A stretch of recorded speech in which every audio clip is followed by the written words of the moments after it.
Broadcasting bill 2024।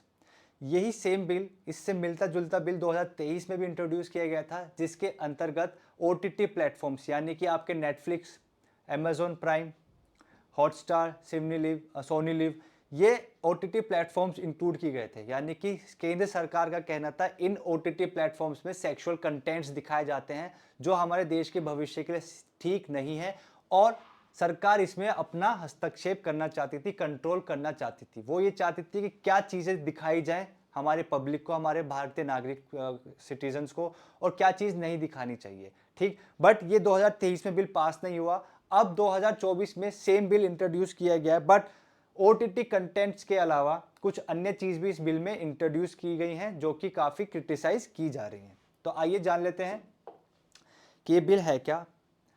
तो पहले जानते हैं व्हाट इज ब्रॉडकास्टिंग बिल।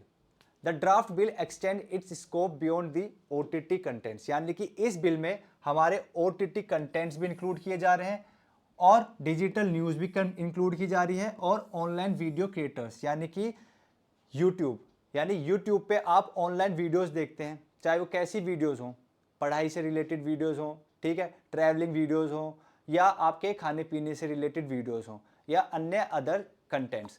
तो यानी कि यूट्यूब पे जो वीडियोस डल रही हैं जिसमें आपको न्यूज़ के बारे में सिखाया जा रहा है या कोई और कंटेंट आपको दिखाया जा रहा है, वो अब इस न्यू ब्रॉडकास्टिंग बिल 2024 के अंतर्गत ही आएगी। यानी कि जब ये बिल एक्ट हो जाएगा, पास कर दिया जाएगा पार्लियामेंट से, तो इस बिल के अंतर्गत जो भी चीजें आएंगी अब उनका कंट्रोल किसके पास होगा? केंद्र सरकार के पास। ठीक, the bill revise the 2023 draft released by the ministry of information and broadcasting aiming to consolidate the legal frameworks for broadcasting sectors and extend it to OTT contents and digital news. अब ये वाला जो bill है 2024, ये 2023 का ही extension version है। ठीक, जिसमें ओटीटी के साथ साथ अदर डिजिटल न्यूज भी इंक्लूड की जाती हैं। यूट्यूब पे आपको डिजिटल न्यूज भी दिखाई जाती है, जैसे हमारा टारगेट फॉर आईक्यू चैनल है, यूट्यूब चैनल, इसमें आपको तैयारी भी कराई जाती है, और लीगली क्या चल रहा है या क्या देश में घटित हो रहा है उसके भी वीडियोस अपलोड की जाती हैं जो कि आप देखते हैं। तो अब ये target for IQ YouTube channel भी इस एक्ट के अंदर आ जाएगा अगर ये बिल पास हो गया तो। The new version broadly defines digital news broadcaster requiring prior registration with the government and establishing content evaluation standards. अब ये जितनी भी डिजिटल न्यूज़ होंगी, जो डिजिटल न्यूज़ ब्रॉडकास्टर्स हैं, उनको पहले केंद्र सरकार से रजिस्ट्रेशन की मांग करनी पड़ेगी। उनको पहले अपना ये चैनल रजिस्टर्ड कराना पड़ेगा इस एक्ट के अंदर, और उनको ये बताना पड़ेगा कि अब उनकी कितने इवैल्यूएशन स्टैंडर्ड्स हैं, यानी कि उनकी रीच कितनी है, कितने उनके सब्सक्राइबर्स हैं, कौन कौन उनकी वीडियोस देखता है, ये सारी इंफॉर्मेशन पहले केंद्र सरकार को बतानी पड़ेगी और अपना ये चैनल रजिस्टर्ड कराना पड़ेगा। अब होता क्या है, यूट्यूब पे हर स्टूडेंट हर कंटेंट आ जाता है, यानी कि जो व्लॉगर होगा, व्लॉग जो करते हैं, अब वो सारे यूट्यूब चैनल्स की बात नहीं हो रही यहाँ पे हो रही है वो स्पेसिफिक यूट्यूब चैनल्स जिनकी रीच काफ़ी लोगों तक है, जो 15-20 हज़ार लोगों तक रीच है, वो यूट्यूब चैनल्स यहाँ पे कवर नहीं होंगे। वो होंगे जिनकी रीच 80-90 हज़ार, 4 हज़ार, 2 हज़ार या मिलियन तक है, जिनको ज़्यादा लोग देखते हैं।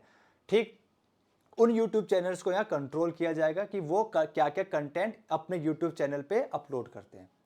What will be the legal obligations for independent creators? यानी कि यहाँ पे बात करी गई है जो जिनका YouTube चैनल है, जो अपने कंटेंट्स डालते हैं, उनको क्या क्या लीगल ऑब्लिगेशंस के थ्रू जाना पड़ेगा। पहला, if a creator is classified as a digital news broadcaster, यानी कि जिसका YouTube चैनल है, अगर उसको इस एक्ट के अंदर आप डिजिटल न्यूज ब्रॉडकास्टर मानते हो, यानी कि आप अपने YouTube चैनल पे कुछ ऐसे कंटेंट डालते हो जिसको हम न्यूज़ की कैटेगरी में मानते हैं, यानी कि मैं आपको एक न्यूज़ ही दे रहा हूं कि हमारे देश में करंट क्या बिल इंट्रोड्यूस किया गया है, क्या उसके अंदर है, तो ये क्या हो रहा है, मैं आपको एक न्यूज़ दे रहा हूं, तो ये जो वीडियो है ये इस एक्ट के अंदर आ जाएगा।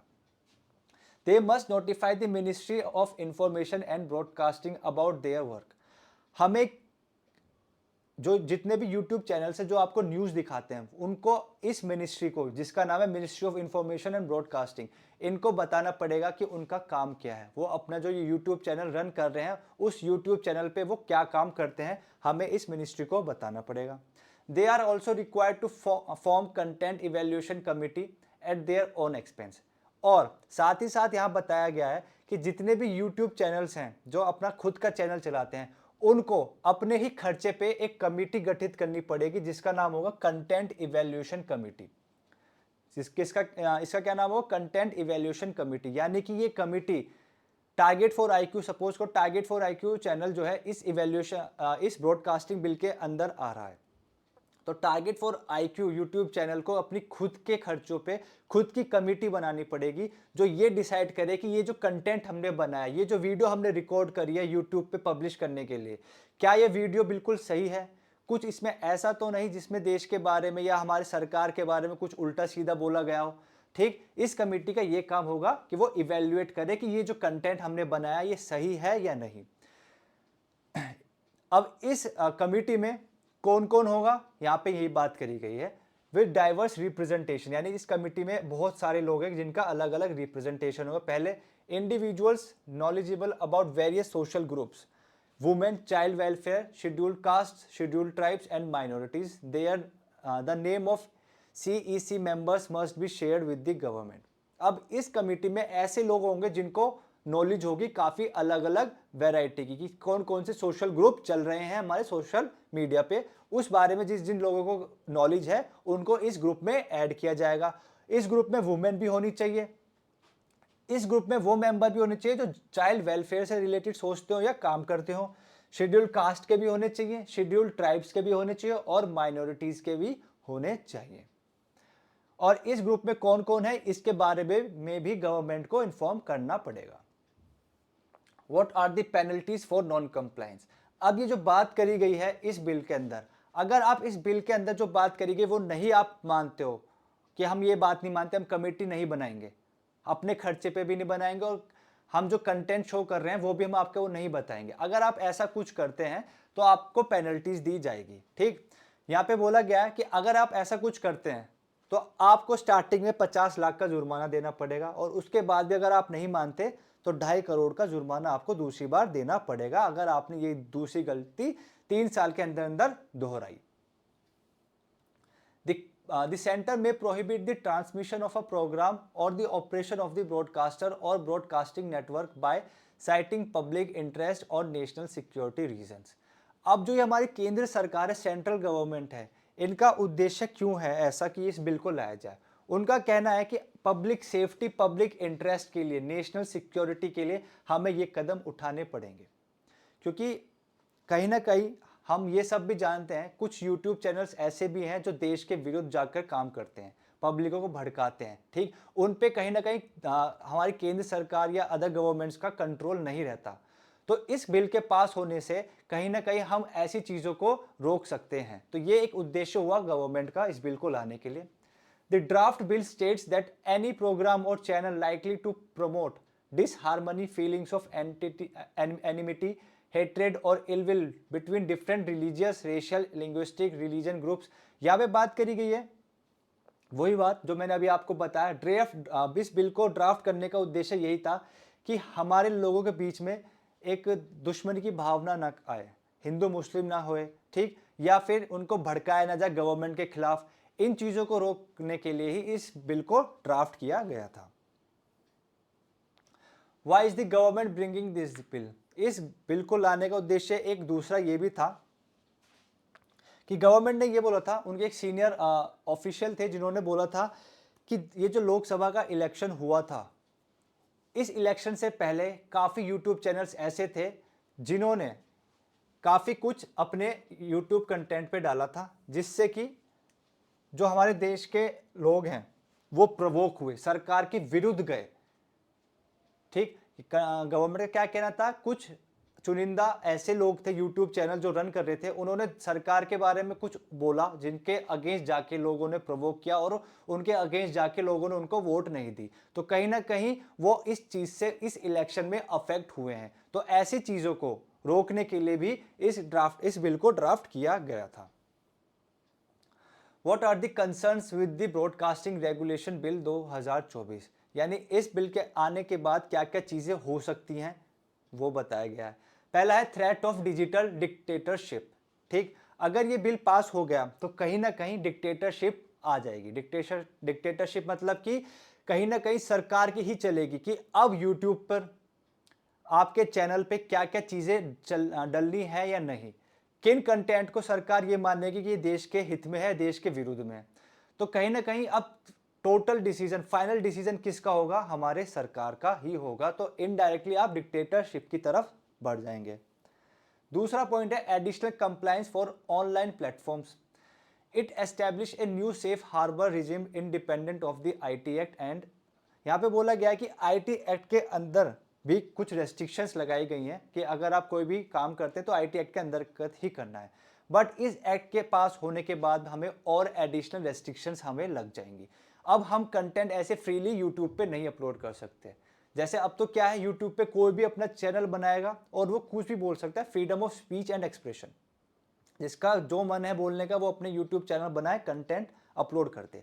बट अब क्या है, अब उसको इस बिल के अंतर्गत ही आते हुए अपने कंटेंट को अपलोड करना पड़ेगा, यानी कि आईटी एक्ट के साथ साथ इस बिल के अंदर भी आपको कुछ रेस्ट्रिक्शंस को फॉलो करना पड़ेगा। ठीक, फोर्थ पॉइंट है आपका, just a minute, third point है आपका issues with the broadcast advisory council, जिसे हम बोलते हैं BSc. All the members of the proposed broadcast advisory council will be nominated by the center। एक एडवाइजरी ब्रॉडकास्टिंग काउंसिल बनाया जाएगा जिसको नॉमिनेट हमारी केंद्र सरकार ही करेगी। ठीक, इस ब्रॉडकास्टिंग एडवाइजरी कमेटी का काउंसिल का काम क्या होगा? फाइनल डिसीजन वर्डिक्ट करना, यानी कि अगर कोई आपके बीच में डिस्प्यूट उठा, आपने कोई कंटेंट डाला और वो कंटेंट सरकार ने बोल दिया कि नहीं ये कंटेंट नहीं डलेगा, सरकार ने वो कंटेंट डिलीट कर दिया, तो ये जो भी डिस्प्यूट होता है वो फाइनल डिस्प्यूट कौन क्लियर करेगा? BAC, broadcasting advisory council. इनका ही डिसीजन हम फुल एंड फाइनल मानेंगे। तो कहीं ना कहीं बात ये आ गई कि अगर हम कोई भी कंटेंट डालें वो सरकार को नहीं अच्छा लगा तो सरकार डिलीट कर देगी। और जो ये बीएससी कमिटी काउंसिल हमने गठित करी है, ये किसने करी है? ये भी सरकार ने करी है। तो इनडायरेक्टली क्या है, जो सरकार चाहेगी वही होगा। तो ये भी एक वन ऑफ द कॉन्सिक्वेंसेज है after passing of this bill. Selective targeting of journalist, इस बिल के पास होने के बाद ये भी एक पॉसिबिलिटी है कि कुछ चुनिंदा जर्नलिस्ट जो हैं उनको भी टारगेट किया जाएगा, उनके कंटेंट को भी रोका जाएगा। और इसमें कंटेंट को रोकने के लिए भी कोई दिक्कत की बात नहीं होगी, क्योंकि एट द एंड बीएससी का फाइनल डिसीजन ही फाइनल माना जाएगा। Oligopoly in media ownership, the unbridled power provided to government officials in the broadcast media regulation may lead to collusion between the government and media houses to create oligopolistic media ownership। अब क्या होगा इस bill में, जब ये पास हो जाएगा तो कहीं ना कहीं जो हमारे गवर्नमेंट ऑफिशियल्स हैं उनका कोल्यूजन होगा अदर मीडिया हाउसेस के साथ।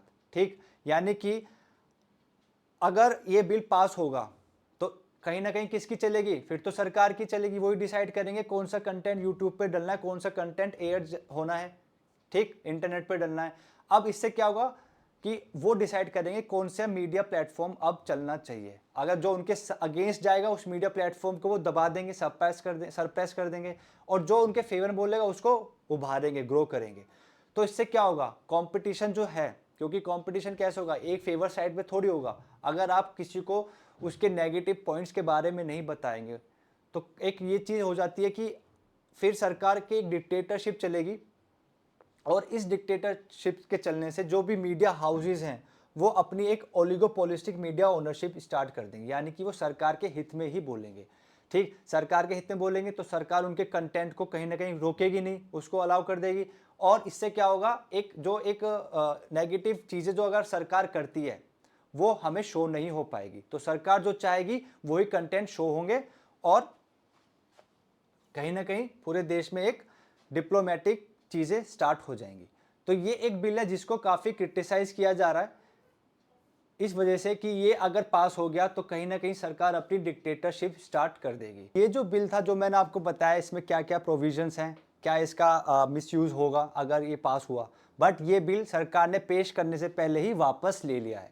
सरकार ने बोला है 15 अक्टूबर तक जिसका इस बिल से रिलेटेड कोई भी ओपिनियन है वो इस बिल के बारे में अपना ओपिनियन पेश करे, क्योंकि काफ़ी क्रिटिसाइज़ किया जा रहा था इस बिल को लोग देख रहे थे कि अगर ये बिल पास हो गया तो सरकार कहीं ना कहीं अपनी डिक्टेटरशिप यूज करेगी।